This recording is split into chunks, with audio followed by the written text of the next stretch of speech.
When I was a child, one of my favorite things was going camping. But it wasn't just because I'd be with my friends and not because we just put up a tent and we would have cap guns and we would run around in circles and play tag or play hide and go seek or because we had marshmallows and, well, the parents didn't know, but we had also chocolate bars and we would make s'mores after we also snuck out the graham crackers. And those were fun times. Those were fun times. I look back and go, wow, that was something that should be treasured, and it is. But I also have to say, there were times alone and with others that we would lay in the grass in the middle of the night after our campfire died down, and we would just stare at the sky, sometimes for hours. Just stare at the sky and see meteorites go through, shooting stars, if you will. We would just watch the planets. We would try to at least point them out.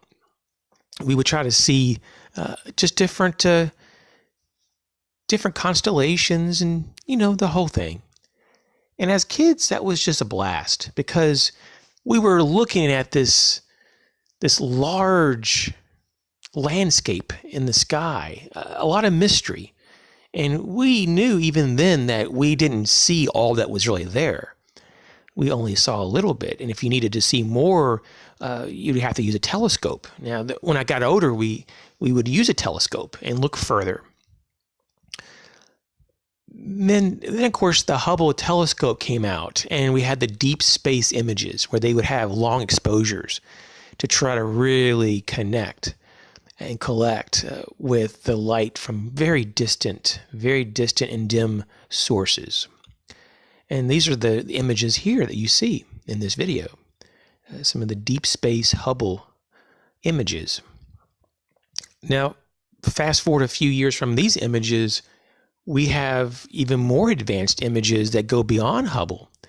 And we find that the universe is much larger than what we think it was just even a few years ago.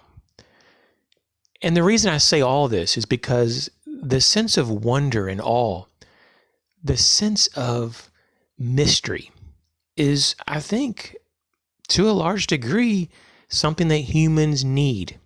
It's maybe not like an essential like air or food and water, but it is essential to part of our creativity and motivation to explore.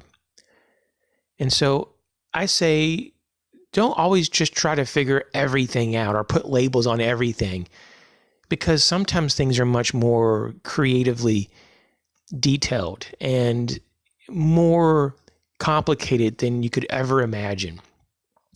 And so sometimes it's just better not to put a label on things and just accept things as a mystery. And if there are things to know about it, then that's fine. But if there isn't, it's better to leave it alone than try to just put words onto something that doesn't really describe what it is.